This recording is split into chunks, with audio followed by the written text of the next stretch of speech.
Right, good morning, everybody. It's nice to see members of the public here, and thank you for making the effort through the snow and rain and ice and inclement weather. It's appreciated, as goes the same for members and officers this morning. And on that point, we'll move first on to agenda item number 1, which is apologies. Now, I know that Jill Waring is not well at the moment. I know that Phil Hudson is not well at the moment. Have we any other apologies? Yes, we've got apologies from Councillor Pritchard and Councillor Snape as well. Okay, thank you. Councillor Pritchard did email me yesterday and say that he was caught up with work commitments. So, but we have 3 members here, so we're quorate, and we'll move on to item number 2, which is declarations of interest. Have any members got declarations of interest? No? Okay. And item number 3, minutes of the meeting held on the 9th of December. And the second item on is 3B. And there is a typo, that's probably the best way of putting it, whereby it says on one of the paragraphs, Councillor Worthington, and it's actually Councillor Willington, which is myself.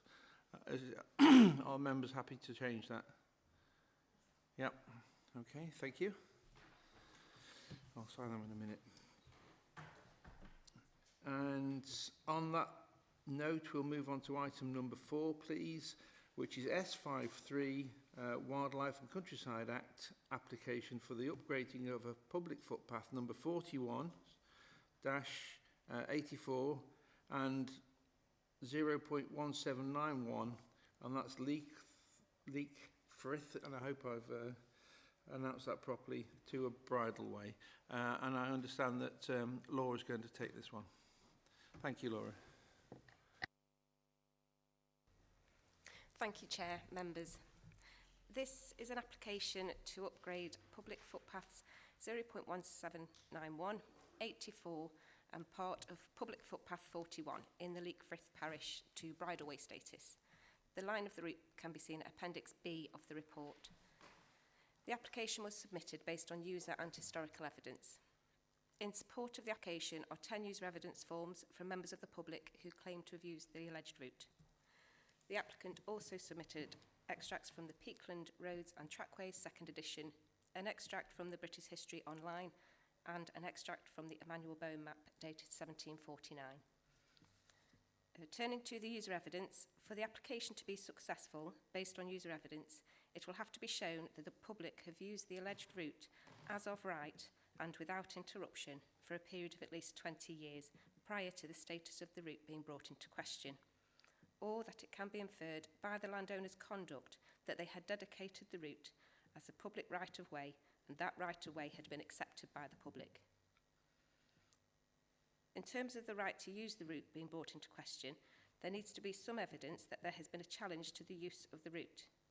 In this case, all of the users have referred to a challenge along the route, and a landowner of part of the route also confirmed that equestrian use was challenged in 1985, and therefore the requisite 20-year period is 1965 to 1985.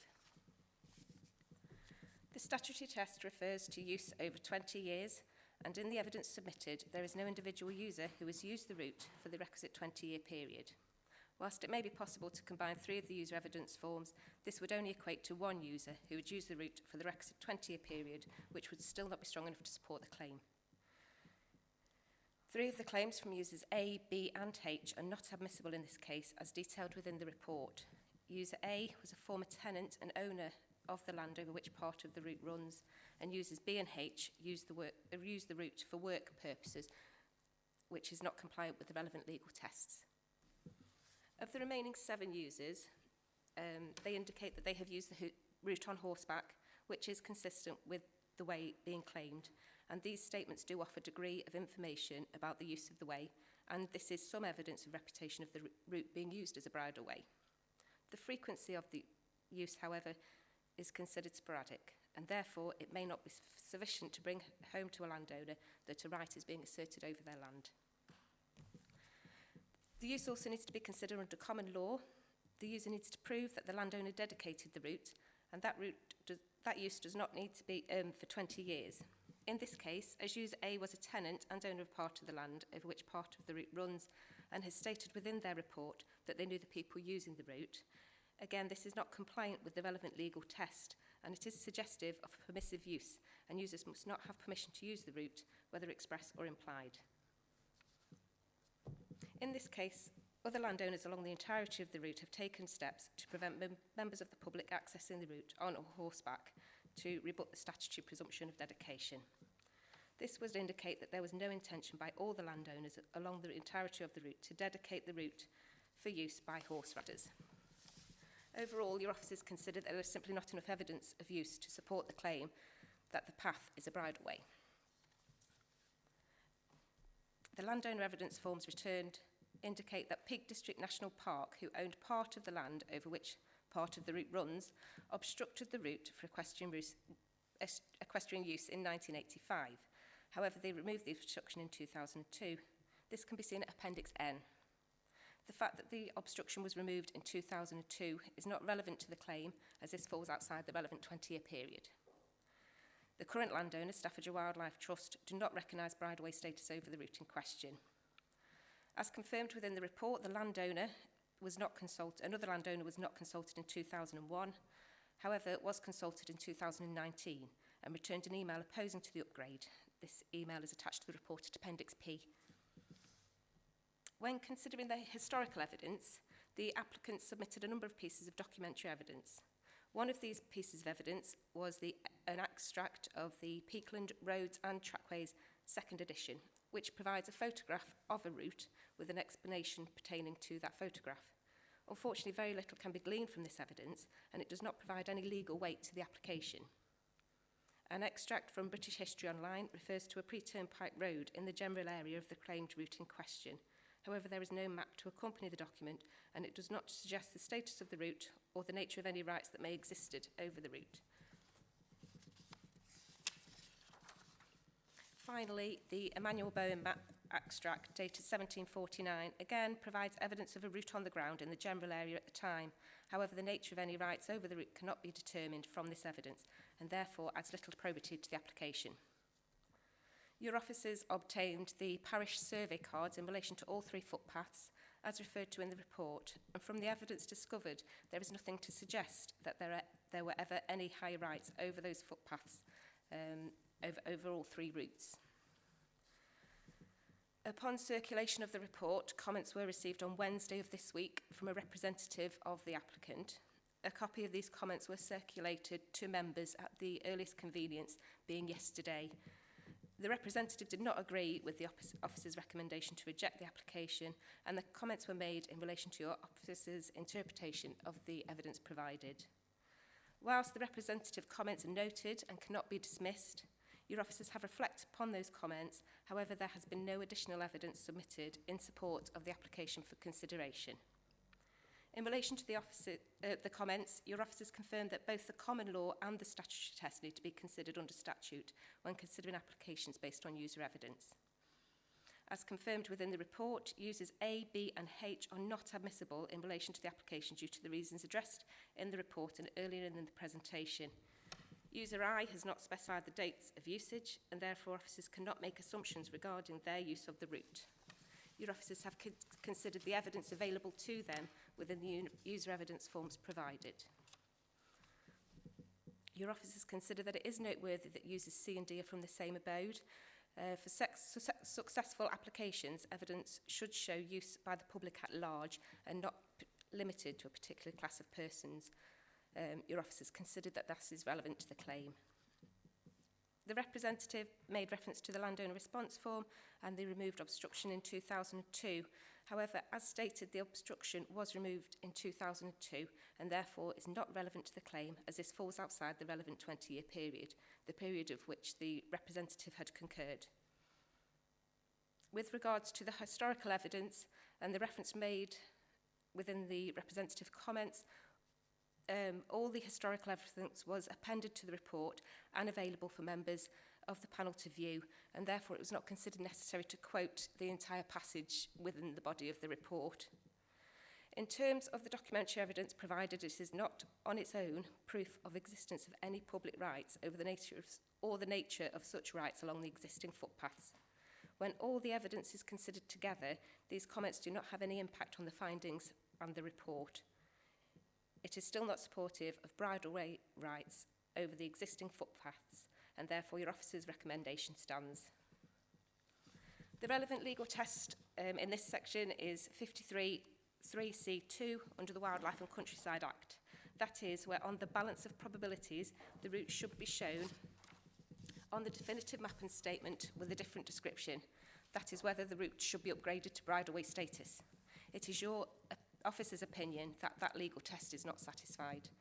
To conclude, it is officer's opinion that the user evidence submitted is not sufficient to meet the statutory test, and there is insufficient evidence to show that the route has been uninterrupted for 20 years or that the landowner had dedicated the route for equestrians. It had also considered that the historical evidence is not sufficient to conclude that the route has bridle rights over it. Therefore, it is officer's opinion that the evidence is insufficient to show that on the balance of probabilities, the route has bridleway status, and therefore the route should remain on the definitive map and statement as the existing 3 footpaths. Thank you. I'm happy to take any questions. Thank you very much. I find it quite interesting that we're talking the period 1965 to 1985, when I was only born in 62 myself, so it's quite a long while ago, but it does sound like since 85 there's been all the ramifications around the path as well. Could you just clarify for me, before I open it to other members, the period 1965 to 1985, the landowners, you say, were effectively trying to ensure that it wasn't used as a bridle path. Is that correct, just for me? From the evidence that was submitted, there was an obstruction to the route in 1985. Although the original application wasn't made till 2001, all of the user evidence forms submitted had stated that there was an obstruction for bridle use of the route in 1985, and therefore the requisite 20-year period starts as of the date of the obstruction. So for the previous 20 years it wasn't obstructed? Not from the evidence that that's been sent in to myself. Okay. Do we have any questions from members? David? I think the report's very conclusive, and I'm happy to propose the officer's recommendation, Chairman. Jack, have you got anything to say? No, I'm just happy to second it. Okay, so we've got a proposer, a seconder. I'm in favour as well, so that's officer's recommendation is passed, and the footpaths will stay as footpaths. Okay, thank you. We now move on to item number 5, the S53 application for the upgrade of public footpaths 13 and 77, Endon and Stanley, 2 public bridleways. David? Yes, thank you, Mr. Chairman, members of the panel. And I can confirm that we've received no objections or representations from the local member. I should say at once that this is probably one of the most unusual applications we've seen to date. Unusual in that during the course of the consultation, it became apparent that a significant number of people, and from all quarters, believed that the route already possessed the high rights. I will move straight to the recommendation, which is that the evidence contained within the report is sufficient to demonstrate, and on the balance of probabilities, that a bridleway subsists along the line of the route, or in this case, routes in question. As members will be aware, this is an application for the upgrade of 2 public footpaths to 2 public bridleways, being more particularly public footpaths 13 and 77 in the parish of Endon with Stanley. The application was submitted in 1996 on behalf of the North Staffordshire Bridleways Association, and you can see the application plan there at Appendix B. This was an application based on user evidence, and 13 user evidence forms were submitted by the applicant.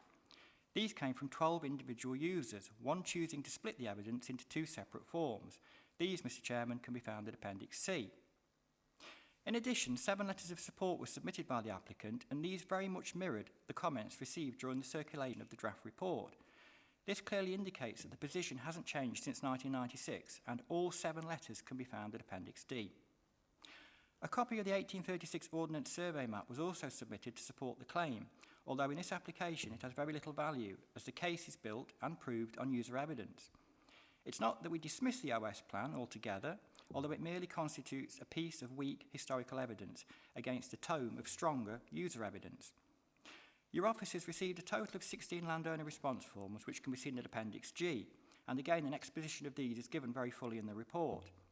These, as members will see, were collectively very supportive of the application, and we will outline some of the key points very shortly. Before we turn to look at the evidence, your officers should highlight that this was an application for 2 separate routes, and that both of these routes currently exist as public footpaths. It is not, therefore, the existence of a right-of-way that is brought into question, it is the status of that right-of-way, or in this case, ways.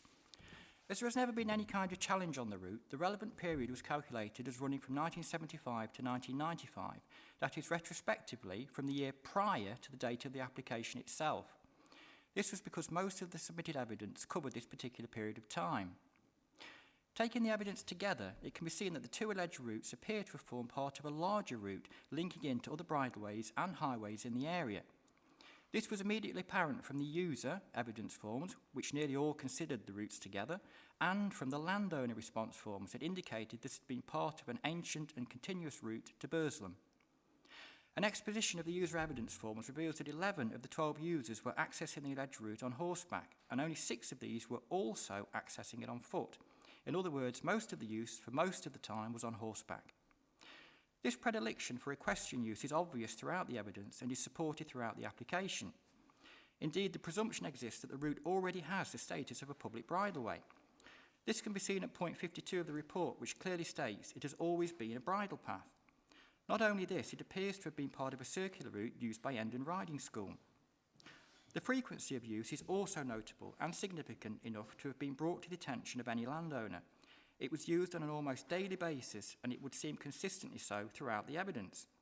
It is much more difficult for a horse to escape notice on a public path than a person, and the high level of use clearly removes the question of any secrecy.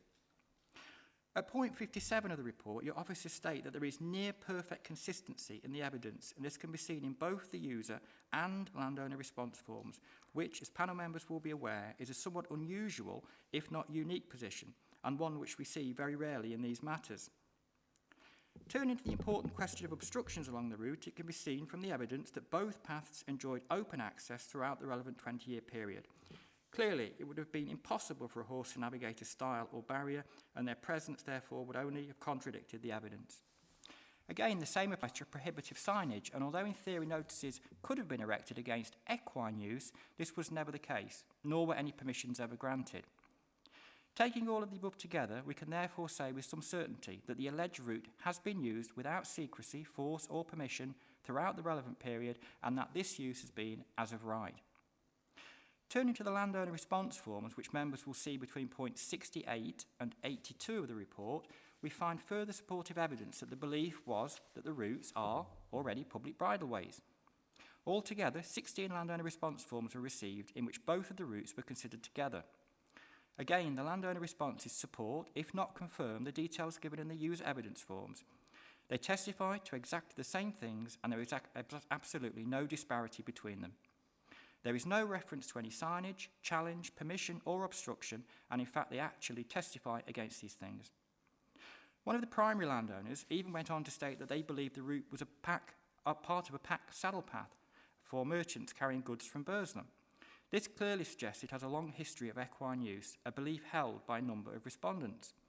One landowner stated that horses had used it consistently for over 40 years.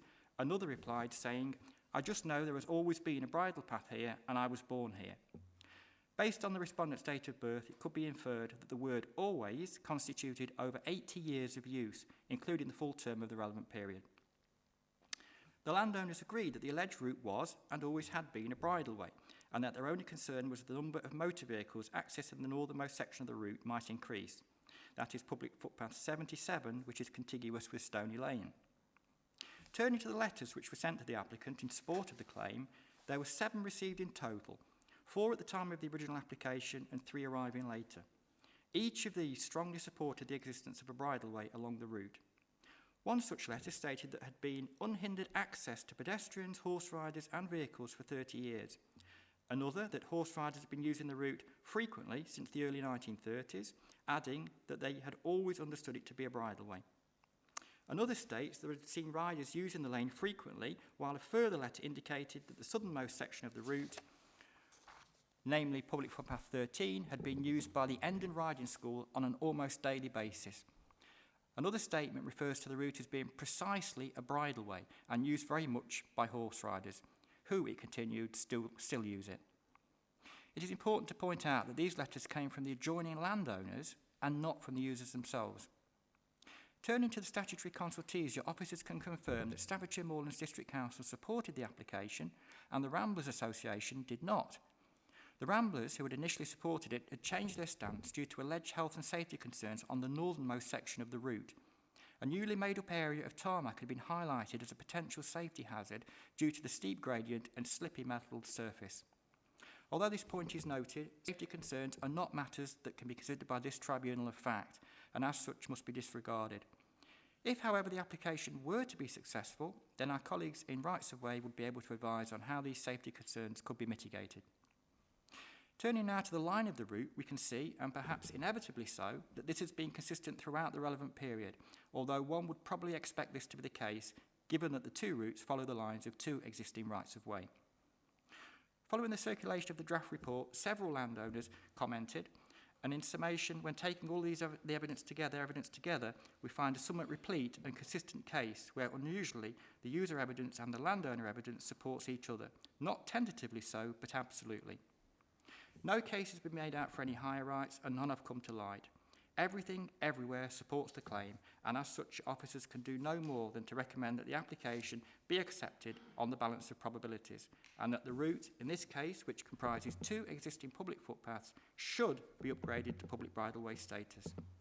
For absolute clarity, therefore, the recommendation is that public footpath 13, ending with Stanley, should be upgraded to a public bridleway, and public footpath 77, ending with Stanley, should also be upgraded to a public bridleway.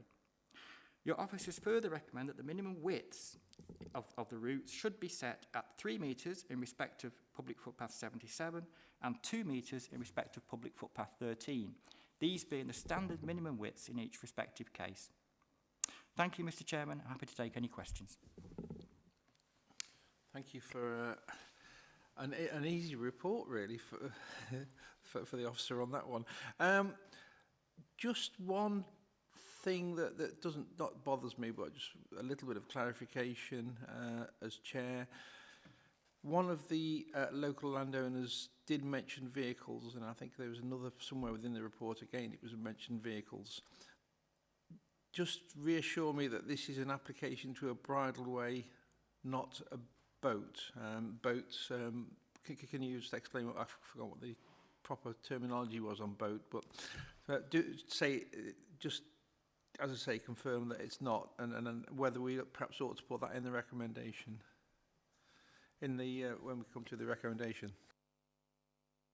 Yes, thank you, Mr. Chairman. Yes, I can confirm this is not an application for a boat, which is a byway open to all traffic, which will be obviously accessible by motor vehicles. The status that's applied for it is limited to that of a bridleway. Can we have that minuted somewhere in it so that people there's no confusion? Any thoughts from members? Well, I just think we've got a very clear report, Chairman, and I'd be very happy to propose acceptance of the recommendation. Jack? This just is very comprehensive by officers, residents and landowners, so I'm very happy to second it. So we'll go with the officer's recommendation, which is to officially make this a bridleway. Thank you. Right, we'll now move on, please, to item number 6, which is S53 Wildlife and Countryside Act 1981. And this again is an application for the upgrading of a public footpath 35 Impstones to a bridleway. And Hannah, I think you're taking this one. Yes, I am. Thank you, Chair, members. So as stated, this is an application to upgrade public footpath 35 to a public bridleway in the parish of Impstones. A copy of the line of the route can be seen at Appendix B. The application was submitted by Stafford Moorlands Bridleways Group, and it was originally submitted based on historical evidence. The evidence submitted by the applicant included a Bradnop Enclosure Award dated 1769, a copy of the Countryside Act 1968 definitive map, a copy of Carey's map of 1787, a copy of C. Smith's map of 1801, and a copy of an ordnance surveyor's drawing dated about 1840. So to start with, if we look at the Bradnop Enclosure Award, the applicant provided a transcript from the award which stated public horse, carriage and drift road adjoining Brown Edge Lane. Brown Edge Lane runs along the same line as the alleged route. Officers reviewed the enclosure award at the Records Office. The document was very old and in parts was difficult to read. Parts of the award and preamble are missing, but the award refers to Brown Edge Lane as an ancient lane, and it was clear from the text that the alleged route was an existing route.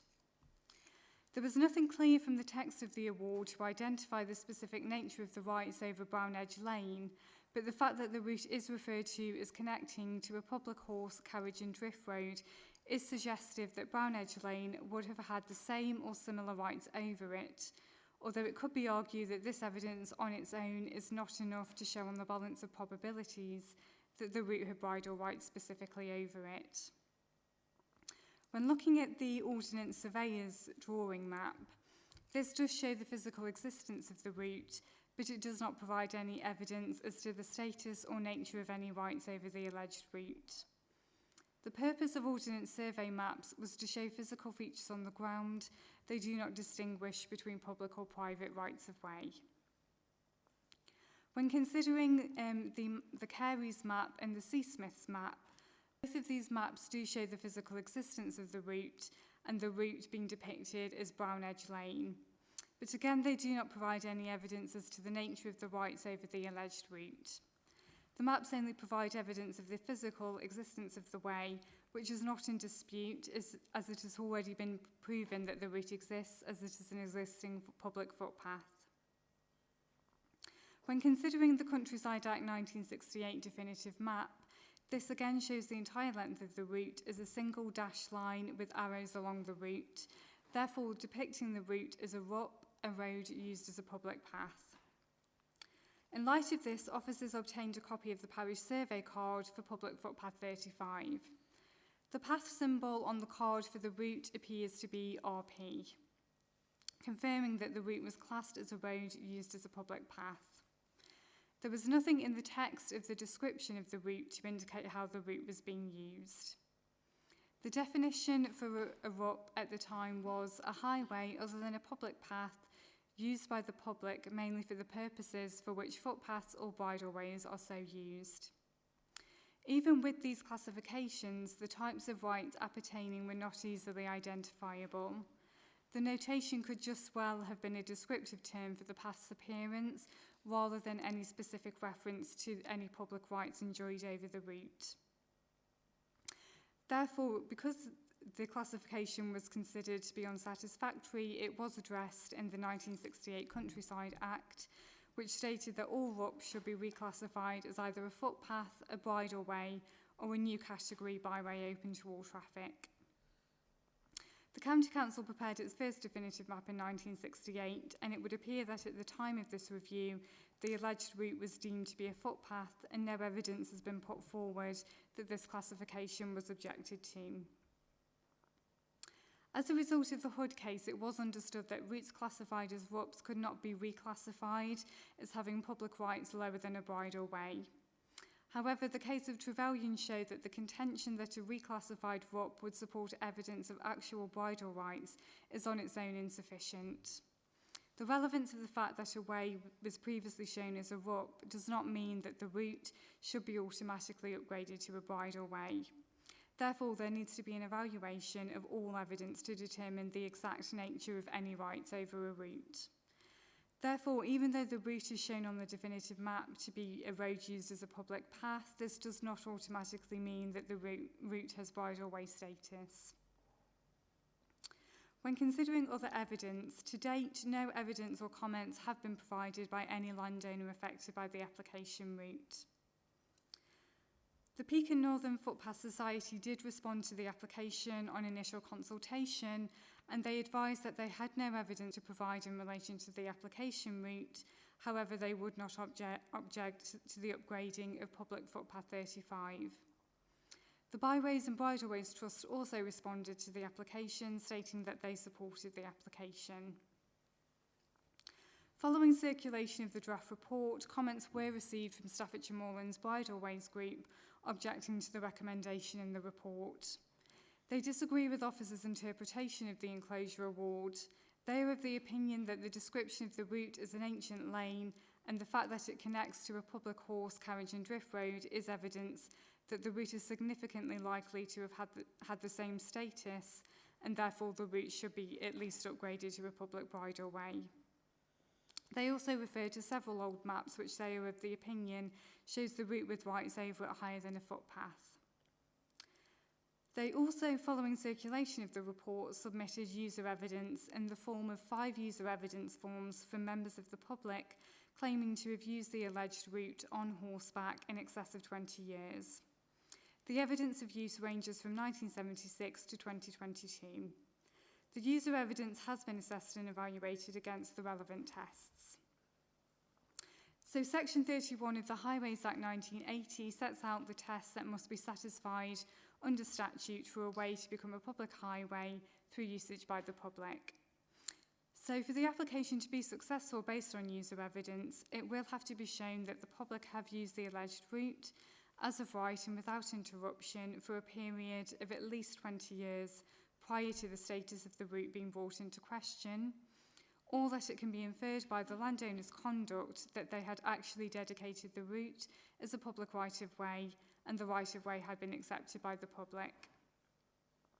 In this instance, there does not appear to be any challenge to the actual usage of the route by any person, nor has there been any physical impediments. Therefore, the date of the application is taken as the date of challenge, meaning that the relevant 20-year period is from 1992 to 2012. From the evidence submitted, 2 users have used the path over the relevant 20-year period. The remaining evidence suggests use does continue throughout that time, but is for lesser periods or they do not fall into the relevant period of use. The frequency of use could be said to be sporadic in that only 1 user claimed to use the route monthly, and the remaining users at best could be said to have used the route seasonally. Therefore, it could be argued that this level of usage would not have been enough to bring it to a landowner's attention if they had been present. The remaining part of the Section 31 test considers whether the landowner has undertaken any action to rebut the statutory presumption of dedication. In this case, there does not appear to be any evidence that a landowner has taken any steps to show an intention not to dedicate the route to the public. Staffordshire Moorlands Bridleways Group have stated that gates are along the routes that do allow horse riders to fit through, although it is not clear that the landowner specifically intended the gates to be suitable for horse riders. So in considering whether a public highway of whatever description exists, the evidence also needs to be considered not only under statute but the common law.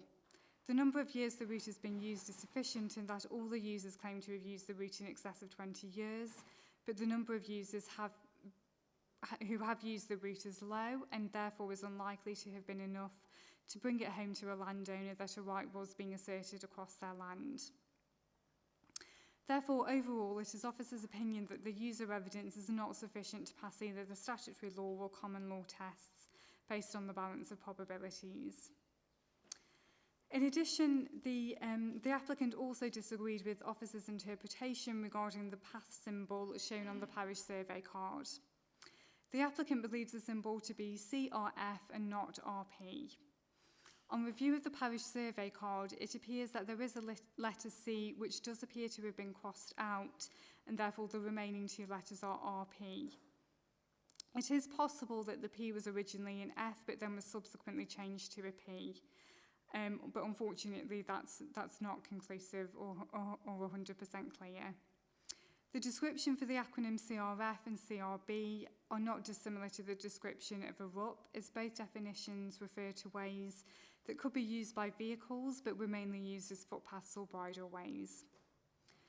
Officers would also argue if the route had been considered to be a bridleway, the acronym CRB would have been used instead of CRF, denoting the routes used predominantly as a bridleway. Therefore, officers' view regarding the parish survey card does remain unchanged.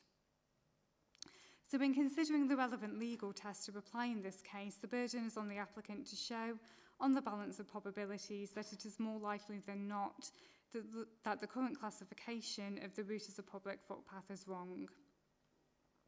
Overall, it is officers' opinion that when all the evidence, that being the historical and user evidence, is reviewed, although the evidence is finely balanced, particularly in relation to the historical evidence, the evidence is not quite strong enough to support, on the balance of probabilities, that the alleged route has bridle rights over it.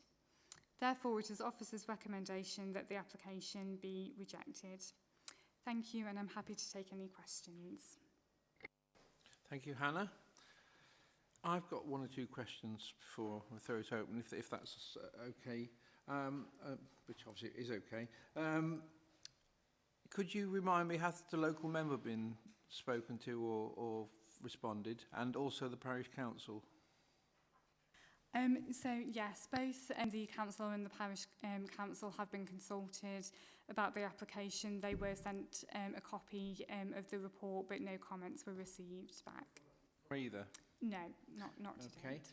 Now, the other question for me is, this is an interesting one. I find it interesting. On page 338, there's two or three pages around that, which are photographs showing bridle gates. Now, why are the bridle gates there if it's not a bridleway? I mean, they look like they've been put in by county council. They're county council gates. And any thoughts on that, please? Unfortunately, we don't have any evidence to date as to how or when the gates were put in place. We are of the understanding it was the landowner. We did receive a statement from Staffordshire Moorlands Bridleways advising that one of their members did contact the county council saying that the gates had unlawfully been erected. I think there were initial concerns about whether it would hinder access for people potentially using the route on horses. But then I think on closer inspection it was ascertained that the gates did allow for horses to get through the gates, although it's not clear the exact intention as to why the gates were erected in the first place, or whether it was specifically to facilitate horse riders using the route. Thank you. And the final one really is, has there been any obvious objection to it from landowners in terms of blocking the way or anything like that? No evidence has been put forward to suggest that the route has ever been specifically blocked for any member of the public or any specific user. Thank you. Well, just as from me, I understand that the report and the lack of evidence, but it does feel to me like this probably should be upgraded to a bridleway. But that's just my thoughts. What are your thoughts, David? Well, Chairman, I'd like to just have clarification. You gave us a tremendous amount of evidence backwards and forwards, but did you say that the route was currently being used by horse riders and that it was in fact at the moment being regularly used by horse riders? There has been some evidence submitted that of people using the route on horseback. So we received user evidence forms in 2022. We received 5 user evidence forms suggesting that there was use of the route on horseback, and that there had been for several years. So, Chairman, taking your point where you're a little uncertain about it, I share that view. It seems to me that we find ourselves in a situation where the practical side says that this is being used by horse riders and therefore is in usage effectively a bridle way, but in terms of the legal situation, it doesn't quite tip the balance. So I'm interested on how we stand as a committee, because my inclination is that if it's currently being used as a bridle path, it's not just something that, oh, well, we ought to, and let's have a bit of a do with the council. It seems to me as though we ought to either regularise or not regularise the current usage. And that's where I currently stand, Chairman. Could I have any thoughts from you, Jack? Yes, Mr. Chairman. It's not as clear-cut as the other ones we've seen this morning. And I think because of the lack of clarity of where these gates have come from or what's happening, but it has been used over the years and members of the public have been using it. Although the very clearly position is not to promote it, I think I sit with you, Mr. Chairman, that it has been. Can I... My problem, and I think it's the problem that's all the members are sort of concerned about, is that while we've got evidence that it was some form of route in the past, we haven't got enough evidence to say it was a definitive use in the past. But I think this is I don't want this to set any sort of any future sort of policy as we go forwards, but I do feel in this case, and that's why we're here as a panel, that we should sort of acknowledge the fact that there's not enough evidence to pass this, but as a panel, we feel that looking from our point of view, and there's no parish council concerns, and there's no local member concerns, and there's no landowner concerns, I think in this case we should really, apologies, go against the officer's recommendation and upgrade this route to a bridle way. So that's my sort of thoughts, Chairman. David? Can I just ask for clarification on what you do? If we were looking on the basis of the report and the evidence that you've produced, then I think that we would be moving approval of the officer's recommendation. But we are looking at things from perhaps,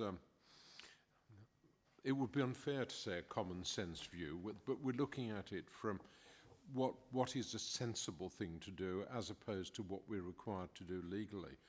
And I just wonder at this point, where do we as a committee stand if we feel that on the balance of going one way or the other, that the current usage tips the balance to the point where we should approve its use as a bridle way?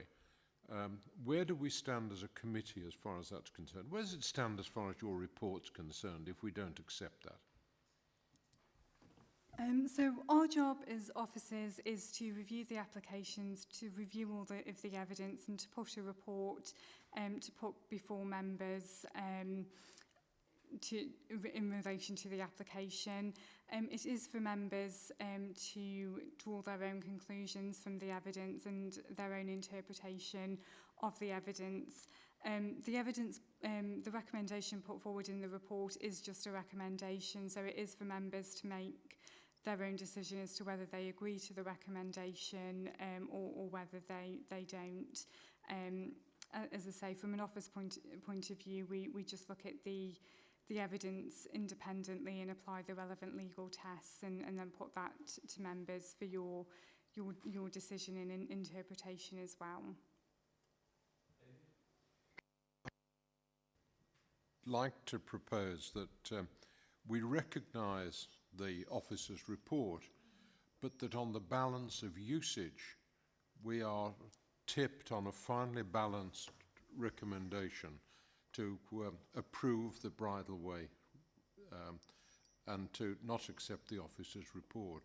I think we do accept the officer's report, but we don't accept the recommendation. Jack? I agree, Mr. Chairman, that we come at this from an understanding of the officer's report, but actually as representatives of the public, and as we haven't had so much feedback on a negative basis from the parish, from landowners, from residents, I believe that we should approve it. Proposal. Okay.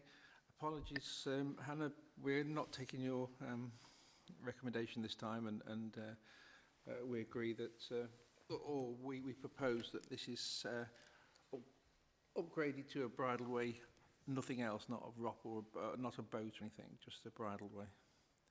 Okay. Thank you. Have we got any items for exclusion to the public? One, okay. Have we got the wordage? Is it in here?